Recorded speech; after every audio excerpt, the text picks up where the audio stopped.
इनको बुरा बोल के तुम अपनी कितनी आखिरत को तबाह कर रहे हो।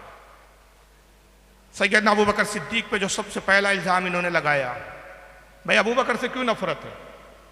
कहा हज़रत फातिमा का बाग था, फदा को खा गए थे। अब ये एक बड़ी तफसीली गुफ्तगू है, इस पर वक्त नहीं है मेरे पास। दूसरा इल्जाम, अबू बकर सिद्दीक ने कुरान बदल दिया, जितने फजाइल अहले बैत की हदीसें थी वो सब निकाल दिया, जितनी मौला अली की फजाइल में आयतें थी वो सब निकाल दिया, कुरान चेंज कर दिया। और तीसरा जो सबसे बड़ा इल्जाम है वो ये कि माज़अल्लाह हज़रत खातून जन्नत सैयदा फातिमा को कत्ल करवाया। कत्ल करने वाला कौन? का उमर इब्न खत्ताब।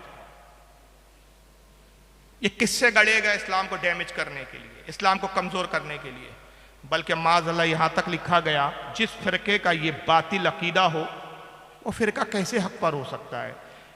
आइए इनकी किताब उसूलुल काफी ये आपके सामने स्क्रीन पर, और सारी मन गढ़ंत बातें और रिवायतें इमाम जाफर के खाते में डाली,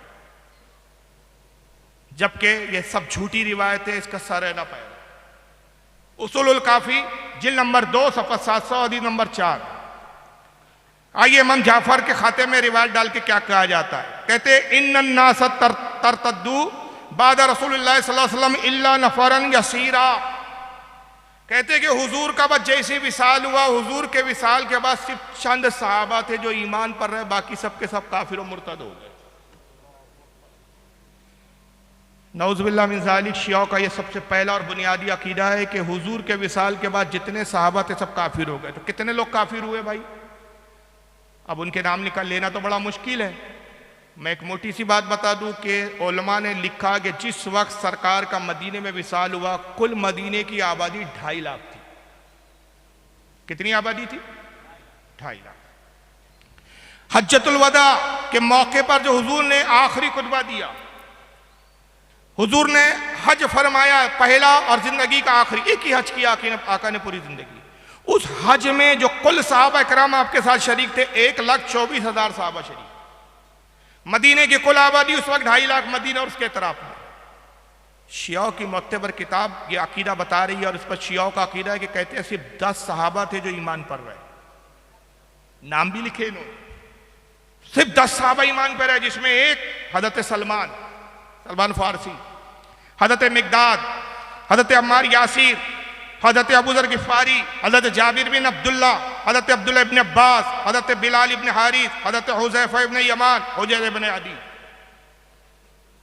और एक दो ऐसे नाम है। कुल 10 सहाबा है जो ईमान पर रहे। यानी इन नाबिकारों से पूछो कि खुदा की कसम तुमसे बड़ा कज़्ज़ाब नहीं है, 2.5 लाख आबादी में से 10 मोमिन रहे और सबके सब मुर्तद हो गए।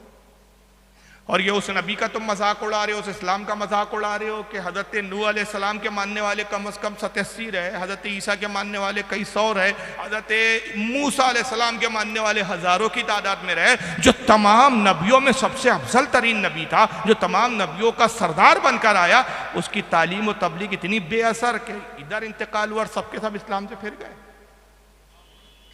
ये बातें हजम करने लायक है। एक मोहब्बत अली की आड़ में कितने कुफरियात तुम कबूल करोगे इस फिरके में जाने के बाद, उसका आप अंदाजा नहीं लगा सकते। फिर पूछा गया कि भाई ये सब मुर्तद और काफिर हो गए माज़अल्लाह, किस बुनियाद पर? कहा इन्होंने अली की खिलाफत का इनकार कर दिया। खिलाफत का हक अली को था। अबू बकर सिद्दीक उस खिलाफत पर गाजी हो गए। गदीर खम के मौके पर रसूलुल्लाह सल्लल्लाहु अलैहि वसल्लम ने अली की विलायत का और अली की खिलाफत का ऐलान कर दिया था। हम कहते हैं अगर अली की खिलाफत का ऐलान गदीर खुम में हो गया था तो हज़रत अबू बकर जब गाजिब हो गए, खलीफा बन गए, तो अली उनके खिलाफ लड़े क्यों नहीं? कहते नहीं, उस वक्त तक़ैया की पोजीशन में थे। तक़ैया यानी ईमान छुपाओ, यानी खामोशी अख्तियार कर लो, हिकमत के तौर पर खामोश हो जाओ। तो हमने कहा अच्छा भाई, अब अगर हजरत अबू बकर के ज़माने में अली उठे नहीं कि अगर मैं जंग करूंगा तो मुसलमानों में इंतशार होगा, इख्तलाफ होगा, मुसलमानों में कत्लेआम होगा, तो फिर अमीर माविया के खिलाफ क्यों खड़े हो गए? क्या उस वक्त मुसलमानों में खून रेजी नहीं हो रही थी? उस वक्त जंग नहीं हो रही थी? खुदा की कसम ये अली का किरदार नहीं है। तुम्हारी अपनी मुस्तनद किताब जिसको तुम कहते हैं नहजुल बलागा, जो हजरत अली की तरफ मंसूब करके कहा गई कि अली के खुतबात पर है, शेख रदीस का लिखने वाला इनका आलिम, उस पर मौला अली खुद कहते, खुदा की कसम जब तक मेरे हाथ में तलवार की मूठ है, पूरी दुनिया बातिल पर यकजा कर ले और मैं ताना हक पर रहूं तो मैं पूरी दुनिया से ना घबराऊं। अली के हाथ में जब तक तलवार है, पूरी दुनिया से तन्हा अली लड़ने के लिए तैयार है। ये अली की शुजाअत है। मगर इस तरह के इल्जाम लगाए और आज किस अंदाज में ये बातें करते हैं, और फिर हम जब जवाब देते हैं तो इनका रिप्लाई क्या होता है, हालात खराब है, ना इत्तेफाकी की बातें मत करो।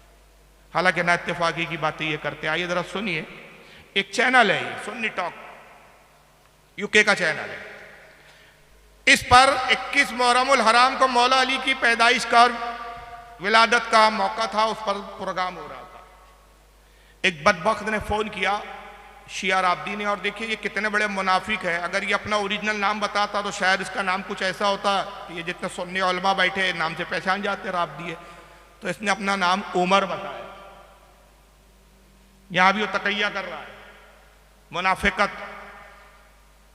उमर बता रहा है अपना नाम, जबकि शियाओं में कोई अपना नाम उमर रखता ही नहीं, और इसलिए भी नहीं रखता कि उमर से शैतान डरता है। समझ रहे, उस नाम की तासीर ही ऐसी है। जरा वीडियो सुनिए, बाद में तफसीरा करेंगे। मोहम्मद उमर साहब लंदन से हैं। अस्सलाम वालेकुम रहमतुल्लाहि व बरकातहू। वालेकुम सलाम, वालेकुम सलाम। तमाम उलमाए कराम की खिदमत में मेरा सलाम जी। बहुत ही निहायत खूबसूरत आप प्रोग्राम कर रहे हैं। बस मेरा एक हल्का सा सवाल है। सारी तारीफें मोहम्मद और आल मोहम्मद अलैहिस्सलाम के लिए हैं। इतनी तारीफें मौला अली अलैहिस्सलाम की गदीर के खुतबे के बारे में बात हुई कि अल-यौम अकमलतु लकुम दीनकुम, आज दीन मुकम्मल हो गया। और रसूल पाक के लिए भी हज़रत जिब्राइल ही कह के आए कि अगर रिसालत अगर आपने ये विलायत ना पहुंचाई अली अलैहिस्सलाम की, तो आपकी भी रिसालत का आपने कोई काम नहीं किया। फिर वो हजरत उमर का एक वाक़या उन्होंने बताया कि हजरत उमर साहब आप जरा सवाल करें आप प्लीज। सवाल मेरा ये है कि जब इतनी फजीलतें हैं तो ये हजरत अबू बकर उमर ने खिलाफत क्यों संवारी, मादर चौदह को क्यों उसका खिलाफत दी गई, भैड़ चौदह उमर से लालच। ये है शिया फिरका। ये वो है लोग जो आजकल अपने आप को मौलाई कह रहे हैं और खुले आम आकर इंटरनेट पर प्रोग्रामों में आकर गंदी गंदी गालियां बक रहे हैं। किसको गाली बक रहे हैं? जो पहलू रसूल में आराम कर रहे हैं, जो नबी पाक के ससुर हैं, जो नबी पाक के अजीज तरीन है, जो नबी पाक को महबूब है। तिरमिजी शरीफ की हदीस है, तिरमिजी शरीफ की हदीस है कि आका सल्लल्लाहु अलैहि वसल्लम एक मरतबा हजरत अबू बकर का हाथ पकड़े हुए हैं, एक हाथ में, दूसरे हाथ में हजरत उमर का हाथ लिए हुए, और मस्जिद में दाखिल हुए। साहबा ने देखा, साहबा से पूछा, साहब तुमने देखा मैं किस तरह दाखिल हुआ? साहबा ने अर्ज किया, अल्लाह के नबी हमने देखा कि आपके एक हाथ में अबू बकर का हाथ है, दूसरे हाथ में उमर का हाथ है। आपने फरमाया गवाह हो जाओ, जिस तरह अबू बकर और उमर मेरे हाथ में हाथ दिए इस मस्जिद में दाखिल हुए, इसी तरह हम कब्र में एक साथ होंगे, कब्र में एक साथ उठाए जाएंगे, हश्र में भी इसी तरह साथ साथ आएंगे। ये जामे तिरमिजी की हदीस है। कैसे सुन्नी हो जो इस हदीस को नहीं मानते? किस मुंह से अपने आप को सुन्नी कहते हो तुम? ये सारा मसला क्या है? एक आला हजरत के बुग़्ज़ में तबाह हो गए। हकीकत तो ये एक आला हजरत के बुग़्ज़। बहरहाल बहुत तेजी के साथ वक्त गुजर रहा है। मैं चाह रहा हूं जल्दी जल्दी कुछ बातें, तफसीरे का वक्त ज्यादा नहीं है, वरना इन चीजों पे तफसीरे की भी जरूरत थी। तो खिलाफत अबू बकर ने छीन ली तो बहन चौध और क्या क्या गालियां बकरा, माज़अल्लाह अस्तग़फिरुल्लाह ला हौल वला कुव्वता इल्ला बिल्लाहिल अली, अल्लाह की करोड़ों लानत उस खबीर। दूसरा इल्जाम के जब खलीफा बने अली का मजाक बनाते। खुदा की कसम हम उस अली को पहचानते हैं जो एक हाथ में खैबर उखाड़ लेता है, जो फाते खंदक है, जो फाते बद्र है, फाते हुनैन है, जिसने शिकस्त का मुंह कभी देखा ही नहीं है, जिसकी तलवार का आलम यह है कि ला सैफा जुल्फिकार, जुल्फिकार की जैसी कोई तलवार नहीं। शाह मर्दा शेर यज़दा कुव्वत परवरदिगार ला सैफा इल्ला अली, क्या है वो? ला फता इल्ला अली ला सैफा इल्ला जुल्फिकार। हम उस अली को जानते हैं। कहते कि जब अबू बकर सिद्दीक खिलाफत पे काबिज हो गए, कब्जा कर लिया, उमर ने साथ दिया, सारे साहबा अबू बकर के हाथ पे बैत कर लिए, तो हजरत अली जो है अपनी बीबी हजरत फातिमा को लेकर रात में निकले, खच्चर पे बिठाया, किताब का हवाला सुन ले, इबारत दिखाने का वक्त नहीं है। किताब का नाम है हक़्क़ुल यकीन, ये टेबल पे मौजूद है। मैं कल पूरा दिन हूँ, आज पूरी रात हूँ, पूरा दिन हूँ। हवाले चेक करना हो, किसी को शक हो मेरी बताई हुई बातों पे, क़यामगाह पर आकर एक एक किताब चेक कर सकता है, अपनी आंखों से देख सकता है। इत्मीनान कर लो। मुल्ला बाकर मजलिसी इस फिरके का बहुत बड़ा अल्लामा, बहुत बड़ा अली में हक़्क़ुल यकीन लिखी, ये लिखता है, देखिए ये अली की तारीफ हो रही है कि तौहीन हो रही है। अबू बकर खिलाफत पे जब बैठ गए, तख्त पर बैठ गए, तो अली ने हजरत फातिमा को लिया, उनको खच्चर पे बिठाया, हसन हुसैन को लिया, उनको एक खच्चर पे बिठाया और एक एक के घर पे जाके दरवाजा खटखटाते थे, कहते थे बाहर आओ बाहर आओ। असहाबे रसूल बाहर आते थे, कहते क्या बात है अली क्यों आए हो, रात का वक्त था। कहा देखते नहीं कि खिलाफत मेरा हक है, गदीर खुम के मौके पर रसूलुल्लाह ने मेरी खिलाफत का ऐलान किया था, अबू बकर उस पर काबिज हो गए, लिहाजा हक का साथ दो, मेरा साथ दो ताकि हम तख्ते खिलाफत से अबू बकर को उखाड़ फेंके। लोगों ने वादा किया कि अली हम आपका साथ देने के लिए तैयार है। कहा पे फजर की नमाज फला मस्जिद में जमा हो जाओ और मैं देखूंगा कि तुम कितने लोग हो जो मेरा साथ देते हो। उस मस्जिद पे जब पहुंचे, जिस मस्जिद के बारे में कहा गया था, वहां कोई भी नहीं आया, एक सहाबी भी अली के साथ नहीं है। इन बेवकूफ़ों से पूछो, ये दास्ताने गढ़ते हुए तुम्हें कुछ शर्म हया थी? अबू बकर के मौके पर एक सहाबी साथ देने के लिए तैयार नहीं, तो सिफ़ीन में और जमल में फिर कहां से आसमान से ये मखलूक पैदा हो गई थी अली के साथ? ये कौन लोग थे फिर जो अमीर माविया के खिलाफ अली का साथ देने जमा हो गए, जो हजरत जुबैर इब्ने अव्वाम और हजरत तलहा इनके खिलाफ लड़ने के लिए अली के साथ आ गए? ये कौन सी मखलूक थी भाई? झूठे किस्से करते हो, तुम्हारे किस्से तुम्हारी पोल खोलते हैं। कोई नहीं आया। हजरत अली बड़े मायूस हुए, हजरत फातिमा ने हिम्मत बढ़ाई, कहा कि अबुल हसन, हसन के वालिद गम मत कीजिए, आज फिर कोशिश कीजिए। फिर रात में हजरत फातिमा को खच्चर पे बिठाया, फिर अली निकले इमाम हसन हुसैन को लेके, फिर दरवाज़ा खटखटाया, फिर लोग बाहर आए, कहा कि तुम आए नहीं। कहा, किसी ने कहा मैं बीमार हो गया था, किसी ने कहा नींद लग गई थी, किसी ने कहा कि सर्दी बहुत ज़्यादा थी, अलग अलग लोगों ने बातें की। कहा कि आज हम आएंगे, अली वादा करते कसम खाते। मौला अली ने कहा कि ठीक है, आज मैं इंतज़ार करूंगा। दूसरा सुबह हुई फजर में, फिर भी कोई नहीं आया। दूसरा दिन भी वैसे। बाकर साहब लिखते तीसरा दिन निकला, फिर रात में हजरत अली तीसरे रोज फिर रात में निकले, फिर एक एक को बोला, उन्होंने फिर कस्में खाई। अली ने कहा कि तुम कस्में खाते हो, आते नहीं हो, हक का साथ देते नहीं हो, बातिल तख्त पर बैठ चुका है, शरीयत पामाल हो रही है, रसूलुल्लाह के दीन का मजाक उड़ाया जा रहा है, तुम कस्में तो खाते हो, साथ देते नहीं हो। उन्होंने कस्में खाई और कहा कि आज अल्लाह की कसम खा के कहते हैं कि हम आज जमा होंगे। कहा कि इस शक्ल सूरत में आओ कि तुम अपने सरों को मुंडा कर आओ, अगर तुम सर मुंडा कर आओगे तो फिर मुझे यकीन होगा कि तुम अपने कस्मों में सच्चे हो। कहते हैं कि भी तीसरे दिन जब सुबह फजर में अली मस्जिद में पहुंचे, तो सिवाय अबू जर के, सलमान के, यही 10 जिनके नाम गिनवाए, ये 10 थे, बाकी कोई नहीं था।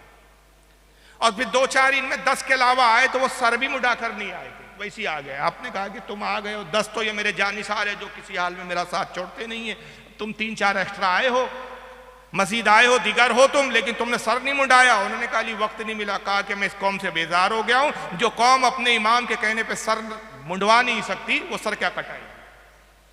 अली आए, गोशा नशीर हो गया साहब। कहा मैं इन लोगों से बेजार हूं। अब हजरत उमर पहुंचे इधर अबू बकर के पास। कहा कि अली ने बैत कर ली? कहा नहीं, अली ने बैत नहीं की। कहा अली की बैत लेना जरूरी है? मुझे खबर मिली है कि अली रोजाना लोगों के घर पे जाता है, दरवाजे खटखटाता है, एक एक को आवाज देता है, अगर लोग तैयार हो गए, आज तैयार नहीं है, कल आमादा हो गए, बगावत हो जाएंगी, आपको तक से उतार देंगे। इससे पहले कि अली बागियों का एक ग्रोह तैयार कर ले, बेहतर है कि अली की बैत कर लिया। कहा कि अली को तो जबर नहीं कर सकते, अली बहादुर जवा मर्द है, तो कैसे जबरदस्ती अली की बैत ली जाए। तो हजरत उमर ने कहा कि आप अपना गुलाम कनफज मुझे दे दीजिए। ये कनफज एक ऐसा किरदार है जिसका तारीख में कोई वजूद ही नजर नहीं आता, तराशे जाते किरदार। अपने गुलाम कनफज को लिया, अमर इब्ने आस को लिया, खालिद इब्ने वलीद को लिया और 2-4 लोगों को लिया। ये तलवारें, रस्से, हथियार लेकर पहुंचे हजरत फातिमा के घर पे, दरवाजा खटखटाया, खातून जन्नत की आवाज आई। ये इनका किस्सा है, पहले समझ रहे कि नहीं आप? ये तो नहीं समझ रहे कि मैं तारीख बता रहा हूं, ये तो आप कंफ्यूज हो जाएगा, फारूक साहब ने ही बयान किया था। ये इनकी मनगढ़ंत सुना रहा हूं, इनकी अलिफ लैला की दास्तान सुना रहा हूं। खुदा की कसम इनकी किताबें पढ़ो, अलिफ लैला की जो किताब लिखी वो खुदकुशी कर ले इनकी किताब देखकर। कैसी दास्तानें तो हमने भी नहीं लिखी। ये असहाबे रसूल की बात हो रही है, जिन्होंने ईरान और इराक को धूल चटा दी हो, जिन्होंने रोम को अपने कदमों में डाल दिया हो। ये उनके बारे में बात कर रहे कि ऐसे बुज़दिलों का हाल था। बहरहाल का दरवाजा खटखटाया, हजरत फातिमा ने अंदर से आवाज दी, कौन? कहा उमर इब्न खत्ताब। क्यों आए हो? अली को लेने आए हैं, बैत करे अबू बकर की। कहा बैत नहीं करेंगे हसन के वाली। कहा दरवाजा खोलो। नहीं खोला जाएगा। कहा दरवाजा हम तोड़ देंगे। यह हजरत उमर का किरदार है इनके, इसलिए लानतान करते, गालियां बकते आज। तो हजरत फातिमा नाराज हुई, कहा कि रसूलुल्लाह के विसाल को अभी 3 रोज हुए और ये नौबत आ गई कि नबी की बेटी के घर के दरवाजे तोड़े जाएंगे। जाओ, दरवाजा नहीं खोला जाएगा। उमर ने कहा दरवाजा तोड़ो। दरवाजा तोड़ा जाने लगा। हजरत फातिमा दरवाजे की आड़ में आ गई, दरवाजे से लग गई ताकि दरवाजा ना टूट सके, मगर उमर ने लात मारी, दरवाजा टूटा और वो टूट कर दरवाजा हजरत फातिमा की पीठ पे गिरा। हजरत फातिमा हामला थी, हड्डी टूट गई पसली की हड्डी टूटी, हमल जाय हुआ। पेट में मोहसिन नामी बच्चा था जिसका नाम हुजूर ने पहले ही कहा था मोहसिन रखना, वो बच्चा जाय हो गया। फाते खैबर देख रहा है तमाशा। आज भी मैं कहता हूं ये पूरे मजमे में कोई कितना ही बुज़दिल और कमजोर, उसकी निगाहों के सामने अगर उसकी बीवी पे ये जुल्म हो रहा हो तो वो अपनी जान दे देगा, लेकिन अपनी बीवी पर ये जुल्म नहीं देख सकता। ये अली के बारे में बता रहे हो तुम। हजरत फातिमा का हमल जाया हुआ, दर्द से तड़पने लगी, आवाज दी अबुल हसन मेरी मदद कीजिए। उमर ने कोड़े लिया और फातिमा को कोड़े मारना शुरू कर दिया। ये मैं वीडियो में सुना सकता था आपको अगर मुझे वक्त देते। ये इनके मुल्ला, मैं किताब से बोल रहा हूं, किताब में तो लिखा है। किसी को किताब का इनकार हो तो इनके मुल्ला की तकरीर सुना देता हूं। ये देखो इनका मुल्ला भी बयान कर, कोड़े मारे फातिमा पर। हजरत अली फिर बचाने के लिए आए, अम्र इब्न आस ने धक्का दिया, अली ने तलवार ली और उमर को कत्ल करना चाहते थे कि रसूलुल्लाह की हदीस याद आ गई और हुजूर ने हदीस में ये कहा था कि अली कितना ही जुल्म सब्र करना। भाई ये कौन सी हदीस है, कहां पे सब्र की तलकीन हो गई थी?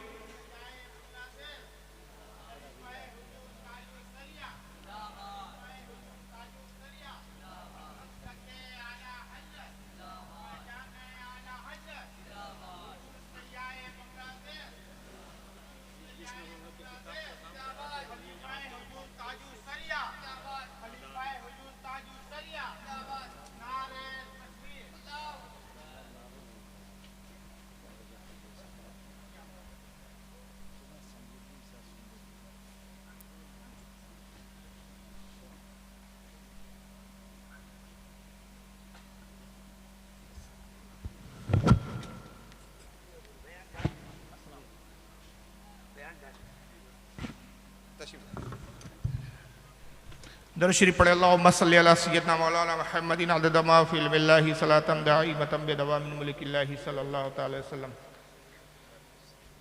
बहरहाल फिर हजरत अली को याद आ गई, हुजूर ने कहा कितना ही तुम पे जुल्म हो अली, सब्र कर ले।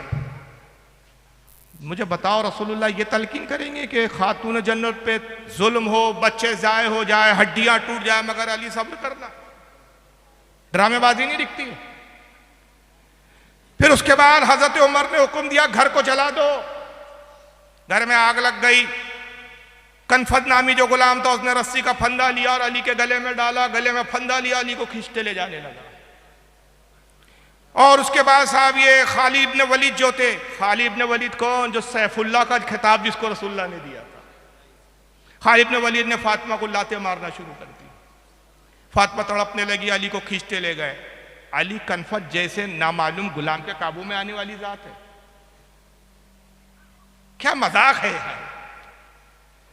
वो अली के जिसने एक हाथ से वो दरवाजा उखाड़ा हो कि जिसको उखाड़ने के बाद हुजूर ने कहा जहां से उखाड़ा था अली ने लगा दो, 40 आदमी उठा ना सके, जिसको अली ने एक हाथ से उखाड़ा है। वो कनफत नामी गुलाम, गुमनाम मजहूल गुलाम फंदा डालता है, खींचते हुए लेकर आता है। आने के बाद सब हजरत अबू बकर सिद्दीक की खिदमत में लाके छोड़ा गया। कहा कि चलो बैत करो। अबू बकर ने अबू बकर की बैत की। अली ने कहा अबू बकर गवाह होना, ये जुल्मन बैत ली गई है, जबरन बैत ली गई है, कयामत में मैं इसकी शिकायत करूंगा। वे कहते हैं उसके बाद जब घर आए तो हज़रत फातिमा ने अपने बेटे हसन हुसैन को लिया और रसूलुल्लाह के रोज़े की तरफ दौड़ी। अभी तो पसली टूट गई थी, चलना नहीं हो रहा था, अब दौड़ भी गई।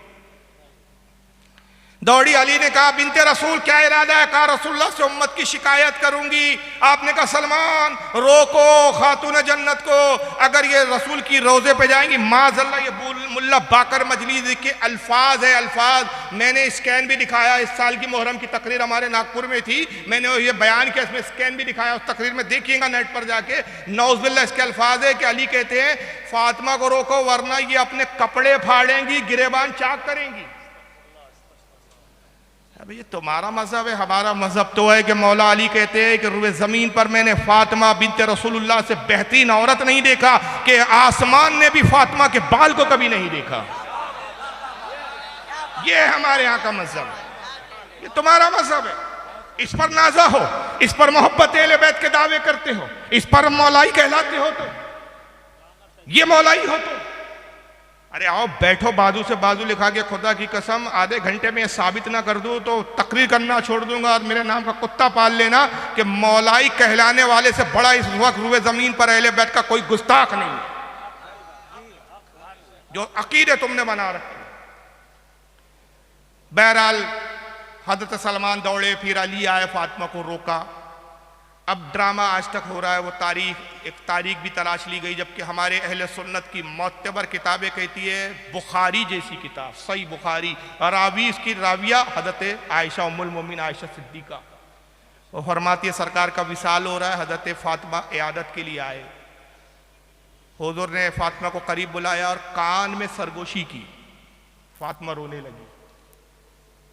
फिर हुजूर ने कुछ कहा, फातिमा मुस्कुराने लगी। फिर तीसरी बार सरकार ने कहा, फातिमा खुश हुई, खड़े हुई, बाबा के दस्त को हाथों को चूमा और वहां से कुछ कहा और हट गई। आयशा सिद्दीका उम्मुल मोमिन कहती है फातिमा क्योंकि दूर थी, हुजूर से मुझसे दूर थी, मैं सुन ना सकी कि हुजूर ने क्या गुफ्तगू की। मैंने कहा कि अल्लाह के रसूल की बेटी, हुजूर ने ऐसी क्या बातें की? तीन कैफियतें थी तुम्हारी कि पहले तुम रो रही थी, फिर हुजूर ने कुछ कहा तुम मुस्कुराने लगी, फिर हुजूर ने कुछ कहा तो तुम खुशी के साथ खड़े हो गई। कहा अम्मी जान ये राज है।